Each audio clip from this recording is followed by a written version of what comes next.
Cari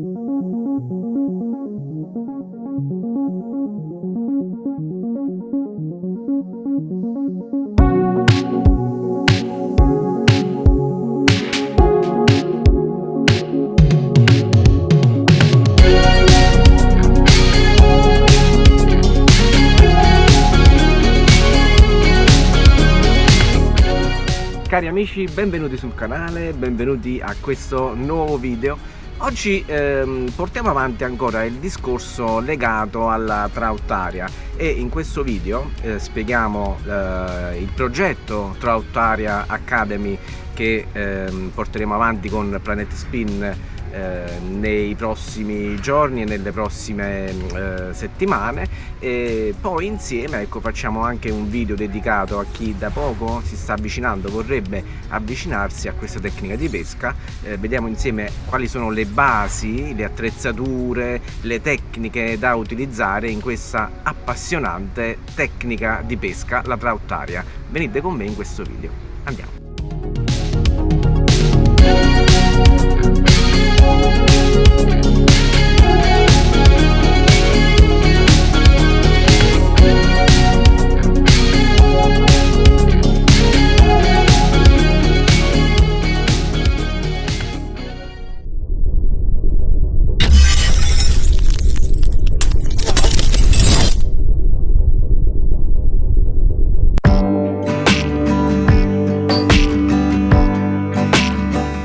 Oggi ci troviamo al lago Sistoriccio ad Alife, siamo in provincia di Caserta e la gestione ha ben pensato di predisporre un piccolo lago dedicato esclusivamente alla Trout-Area. Che cosa facciamo oggi? Oggi mostriamo quelle che sono un po' le tecniche principali con cui possiamo divertirci con questa tecnica di pesca, ma diamo anche delle informazioni rivolte a chi magari vuole intraprendere questo percorso e anche partecipare a qualche gara, qualche competizione. Di recente con gli amici di Planet Spin abbiamo fatto il day one di questo nostro progetto Trout-Area Academy, dedicata soprattutto, ripeto, a chi vuole avvicinarsi a queste tecniche di pesca, magari viene da altre tecniche o magari viene anche da altri habitat come il mare. Le indicazioni che riusciremo a dare e tutte le informazioni che noi riusciremo ad apprendere da questa tecnica di pesca, dove si utilizzano esclusivamente le esche artificiali, saranno poi replicabili e utilizzabili anche in altri contesti, come ad esempio la pesca in acqua dolce nei fiumi, nei laghi, nei torrenti, ma anche nello spinning in mare, dove il predatore viene insidiato con dinamiche differenti ma comunque con le esche artificiali, quindi comunque potrebbe essere anche una sorta di allenamento, una palestra dove iniziare a capire come muovere le esche artificiali, le tipologie anche delle esche artificiali esistenti, e quindi tutto quello che noi impareremo in questa tecnica di pesca potrà essere utilizzato anche per altri predatori e in altri contesti.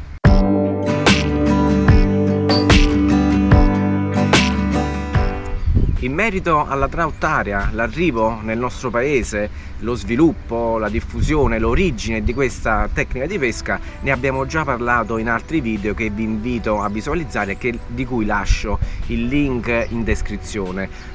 Oggi invece andiamo avanti, facciamo uno step ulteriore. Quali sono le cose principali da sapere per praticare anche con successo questa tecnica di pesca? Ovviamente quello che dobbiamo fare è fare un'analisi dello spot, ovvero capire quali sono le caratteristiche del lago dove andremo a pescare. Ovviamente si tratta di un lago dedicato esclusivamente alla Trout-Area, dove c'è la possibilità di pescare su pesce stanziale, ovvero non è il classico pesce trotapollo come solitamente viene definito, ovvero quel tipo di pesce, quel tipo di trota che aggredisce un po' tutto quello che gli si presenta davanti, ma nei contesti dei laghi da Trout-Area noi avremo a che fare con del pesce già punto, magari 2 o più volte, quindi già abituato a ecco, avere quella soglia di attenzione particolare rispetto alle esche artificiali, quindi non le aggredisce con tanta facilità come solitamente accade con il pesce fresco. Ed è proprio questa una delle cose più interessanti, almeno per me, che mi spinge, ecco, a migliorare la mia tecnica, a scoprire delle esche artificiali nuove, a scoprire delle tecniche di recupero nuove per stimolare maggiormente il pesce ad aggredire le nostre esche artificiali. Ecco, questo è proprio una delle cose più interessanti che noi potremmo mettere in pratica con questa tecnica di pesca. Ovviamente per riuscire a muovere, quindi lanciare, gestire, recuperare le esche artificiali che possono partire da 0,7 grammi fino a 3-4 grammi di peso, questo è un po' il range massimo delle esche artificiali classiche del Trout-Aria, abbiamo bisogno di un'attrezzatura, quindi canna, mulinello e filo specifico per questa tecnica di pesca. Diciamo, utilizzare attrezzatura non idonea che cosa ci fa? Ci sbilancia dal punto di vista anche dell'equilibrio rispetto al pesce che noi dovremo andare a ricercare, e ci fa perdere anche quella sensibilità nell'utilizzare queste esche molto molto particolari e in tanti casi ultra light.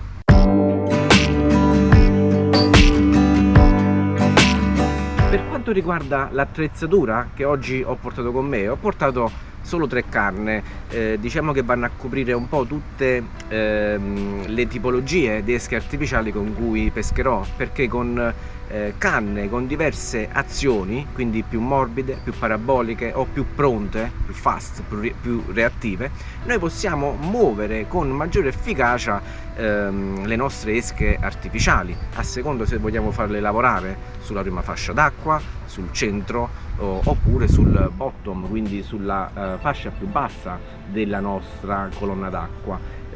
Motivo per cui è necessario abbinare a queste canne, che solitamente hanno una lunghezza che va dai 6 piedi più o meno fino ai 6 piedi e 6, diciamo questo è un po' il range medio.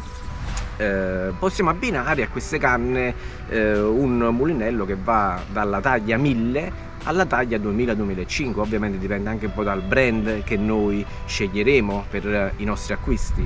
Molto importante è il filo. Riguardo al filo ci sono già degli articoli realizzati sul nostro sito che vi invito a visualizzare, ci sono delle pillole dedicate alla Trout-Aria. Oggi con me ho utilizzato un filo ester della taglia 0,4 abbinato ad un finale in fluorocarbon di 2,5 libre. Che cosa faremo oggi? Utilizzeremo un po' tutte le tipologie di esche artificiali, partendo dallo spoon, passando per il crank, il jerk, per finire poi sulle esche artificiali che facciamo lavorare sul fondo, che vengono comunemente definite esche da bottom, come lipless e vibe.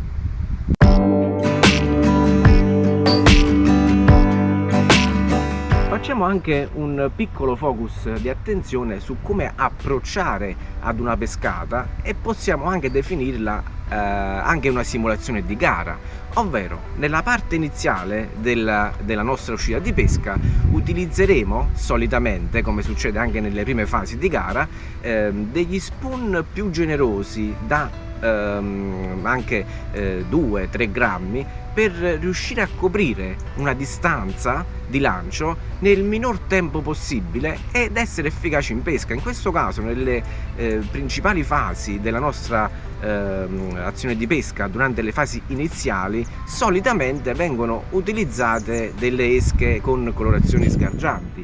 È molto importante, anche rispetto alla conoscenza dello spot, riuscire a capire la colorazione dell'acqua, perché anche questa ci dà delle indicazioni sui colori da preferire per aumentare il contrasto rispetto, ecco, alla colorazione dell'acqua, o avvicinarsi il più possibile a quelle che sono colorazioni dell'acqua o del fondo. Diciamo, questa è una scelta che va di conseguenza con le nostre esperienze e con i nostri primi lanci, quindi a seconda se noi riceviamo delle risposte in termini di cattura ci orienteremo verso una tipologia di colori o l'altra.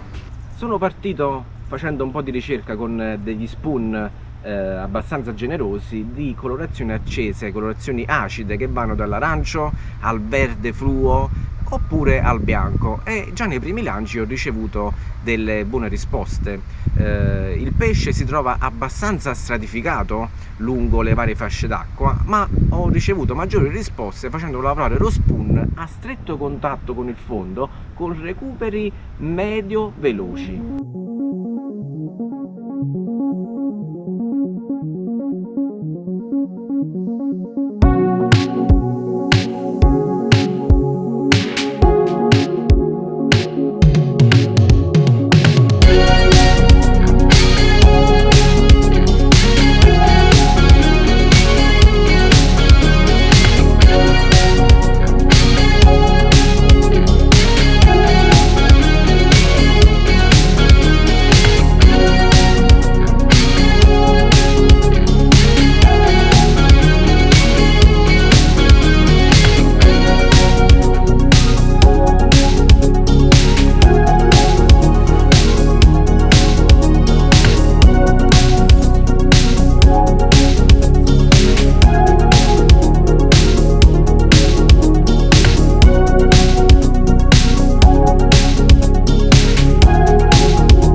La scorsa domenica, inoltre, c'è stato il primo appuntamento con i ragazzi che hanno seguito, che vogliono seguire questo nostro progetto Troutaria Academy, e come succede anche nelle gare, nelle competizioni, abbiamo avuto la possibilità di suddividere la giornata in 3 momenti principali. Abbiamo fatto anche una simulazione di gara.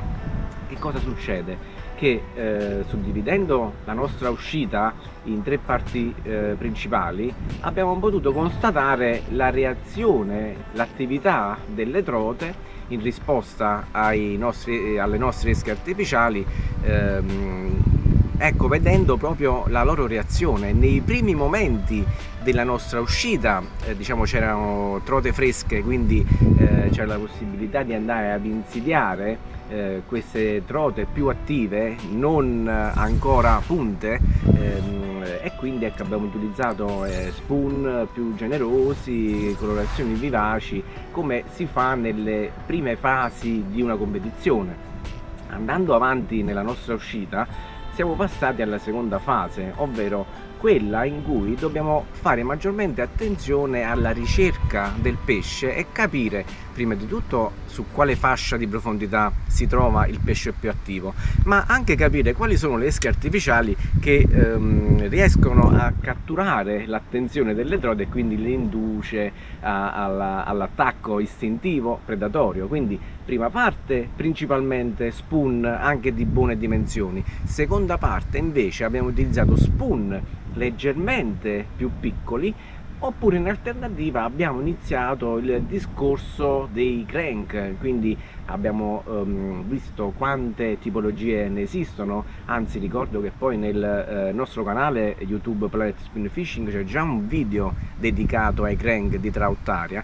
Però ecco, in questa prima fase in questo primo giorno dedicato alla Trout Academy, con i ragazzi che sono venuti qui al lago Sistoriccio abbiamo avuto anche la possibilità di testarli direttamente in pesca. Quindi abbiamo utilizzato quelli che vanno a lavorare nella prima fascia d'acqua, quelli che vanno sulla mezza fascia e quelli invece che lavorano più a stretto contatto con il fondo, magari anche quelli relativi al grado di affondabilità. Infatti ne abbiamo trovati alcuni floating, quindi galleggianti, alcuni crank suspending, ovvero che rimangono sospesi a mezz'acqua quando noi fermiamo il recupero, e poi ecco, abbiamo avuto anche la possibilità di testare direttamente con mano i crank affondanti, ovvero quella tipologia di esche artificiali che quando noi lanciamo in acqua tendono ad affondare e poi a lavorare sulla fascia d'acqua dove vogliamo farli muovere.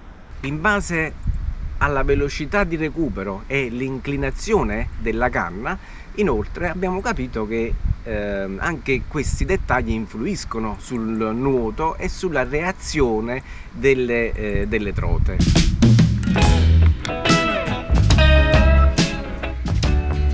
In questa fase di pesca andiamo a utilizzare i crank e per l'occasione ne utilizzo alcuni appena acquistati da un altro appassionato di pesca. Facciamo anche un po' una fase di studio, come reagiscono le trote, qual è la nostra sensazione all'utilizzo di queste esche artificiali.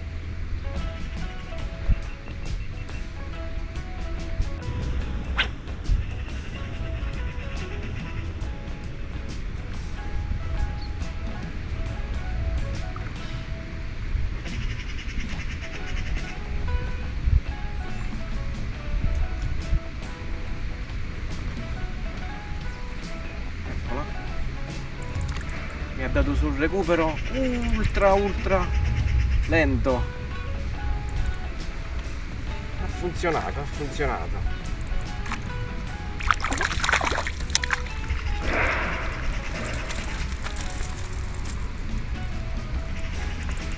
Ok, come prima cosa liberiamo il pesce.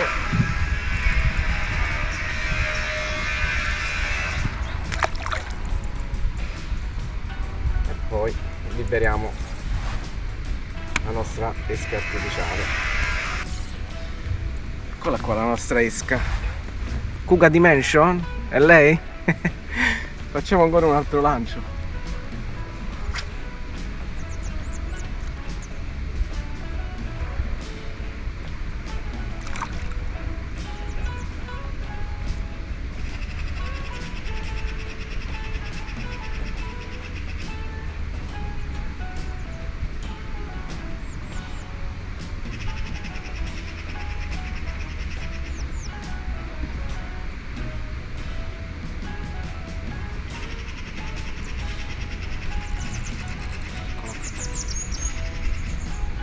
Una variazione all'inclinazione della canna, non so fino a quando potrebbe essere stato questo il dettaglio vincente.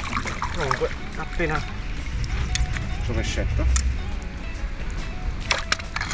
ho cambiato l'inclinazione della canna ho avuto lo strike.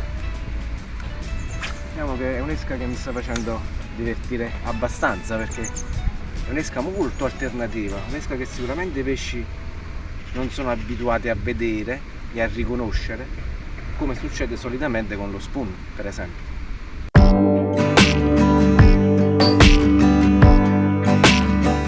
Nella terza fase, quella che noi solitamente intendiamo come fasi finali di una competizione, per esempio di una gara, abbiamo utilizzato esche differenti come i lipless, quindi esche senza paletta, abbiamo utilizzato le vibe, ovvero tutta quella serie di artificiali un po' alternative che vanno a lavorare principalmente su tutta la fascia d'acqua e principalmente sul fondo, quindi sono esche che solitamente vengono definite bottom.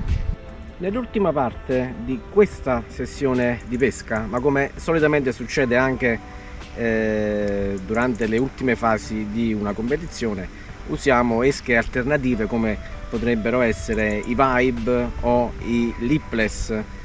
Questa diciamo è una valida imitazione, il Pogo, e vediamo anche diciamo come io solitamente la utilizzo. Quindi una volta individuata la lunghezza, la distanza dalla riva dove vogliamo iniziare a far lavorare la nostra esca artificiale, io solitamente aspetto che va più verso il fondo e poi inizio il recupero alternando delle gercatine verso l'alto, che in tante occasioni potrebbero essere anche delle twitchate più che gercate, e solitamente accade che proprio tra uno stop e una ripartenza riceviamo l'attacco. Questo è un tipo di recupero che possiamo fare sia con queste esche artificiali, lipless, ma possiamo utilizzare per diciamo l'occorrenza anche le Vibe, che sono delle esche molto simili, sempre prive di paletta, che vanno lavorate diciamo su tutta la fascia d'acqua, ma principalmente sul fondo, quindi anche le Vibe sono esche da bottom.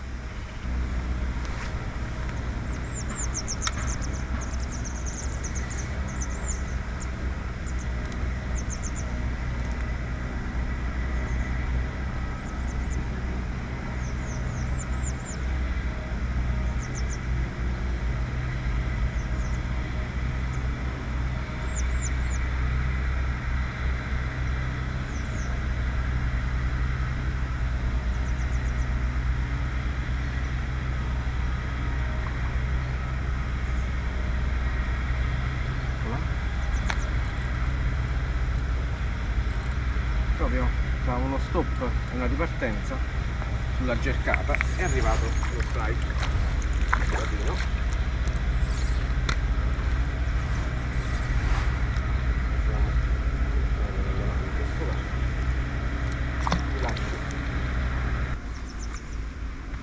Pogo.